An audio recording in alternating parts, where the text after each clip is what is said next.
এদিকে আরও বিপদ বাড়ল আরজি করের প্রাক্তন অধ্যক্ষ সন্দীপ ঘোষের। যে খবর আপনাদের জানাবো, সন্দীপ ঘোষের বিরুদ্ধে পদক্ষেপের নির্দেশ দেওয়া হয়েছে।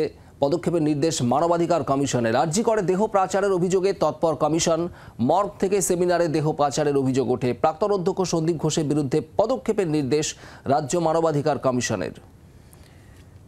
সন্দীপ ঘোষের বিরুদ্ধে পদক্ষেপের নির্দেশ মানবাধিকার কমিশনের। আরজি করে দেহ পাচারের অভিযোগে তৎপর কমিশন। মর্গ থেকে সেমিনারে দেহ পাচারের অভিযোগ। প্রাক্তন অধ্যক্ষ সন্দীপ ঘোষের বিরুদ্ধে এবার পদক্ষেপের নির্দেশ রাজ্য মানবাধিকার কমিশনের। অয়ন শর্মা রয়েছেন টেলিফোন লাইনে। প্রতিনিধি অয়ন, ঠিক কি জানতে পারা যাচ্ছে এই বিষয় নিয়ে, কি খবর রয়েছে? দেখো নীলাঞ্জনা, মূলত অভিযোগ ছিল 2023 সালের জানুয়ারি মাসে আরজি কর মেডিকেল কলেজ হাসপাতালের যে মর্গ, সেই মর্গ থেকে 5 থেকে 6টি দেহ নিয়ে যাওয়া হয়েছিল ইএনটি বিভাগে।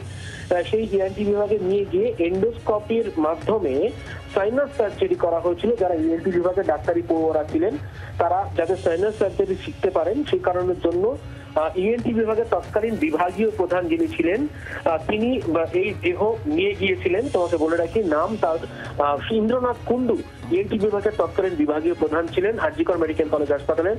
পাশাপাশি ফরেনসিক মেডিসিনে যিনি প্রাক্তন প্রধান প্রবীর চক্রবর্তী ছিলেন তৎকালীন প্রধান। এই দুই প্রধান ছাড়াও সন্দীপ ঘোষ, তাদের নির্দেশে ইএনটি বিভাগে 5 থেকে 6টি দেহ নিয়ে যাওয়া হয়েছিল এবং তারপর সেই দেহ নিয়ে কর্মশালা করা হয়। কিন্তু সেটা একেবারে আইন বিরুদ্ধে ছিল। যে অ্যানাটমি অ্যাক্ট রয়েছে, সেই অ্যানাটমি অ্যাক্ট অনুযায়ী, অর্থাৎ অ্যানাটমি অ্যাক্টের ট্রান্সপ্লান্টেশন যে হিউম্যান অর্গান এবং টিস্যু অ্যাক্ট রয়েছে, সেই অ্যাক্ট লঙ্ঘিত হয়েছে।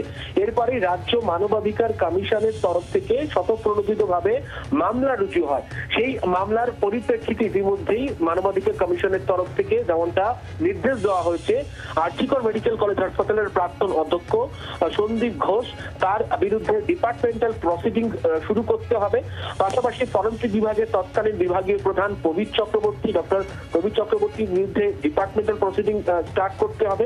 ইএনটি বিভাগে যিনি প্রাক্তন অধ্যক্ষ ছিলেন বা বিভাগীয় প্রধান ছিলেন ইন্দ্রনাথ কুন্ডু, তার বিরুদ্ধে বিভাগীয় তদন্ত করতে হবে। এবং এখানে নির্দেশ দেওয়া হয়েছে যে তদন্তে ডেকে পাঠানো হয় এই 3 জনকে। তারা ভুল তথ্য দিয়ে কমিশনকে, মানবাধিকার কমিশনকে ভুল পথে চালিত করেন, এমনটাই অভিযোগ।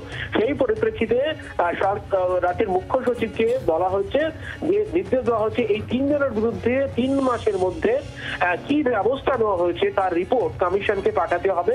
পাশাপাশি স্বাস্থ্য সচিবকে নির্দেশ, কমিশনের নির্দেশ, অবিলম্বে সমস্ত হাসপাতালের বিভাগীয় প্রধান, অধ্যক্ষ, উপাধ্যক্ষদের উদ্দেশ্যে সার্কুলার জারি করুন যে এবার থেকে কোনো হাসপাতালে ওয়ার্কশপের জন্য যদি সেমিনারে, ক্লাসরুমে, পঠন পাঠনে মর্গ থেকে দেহ নিয়ে যদি যাওয়া হয়, সেক্ষেত্রে অনুমতি নিতে হবে এবং ময়না তদন্তের আগে কোনো মতে কর্মশালা করার জন্য দেহ ব্যবহার করা যাবে না।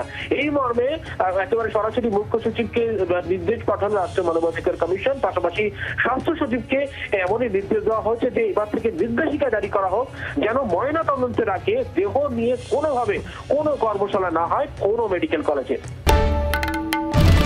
বাংলার আওয়াজ, বাঙালির আবেগ, জি 24 ঘন্টা।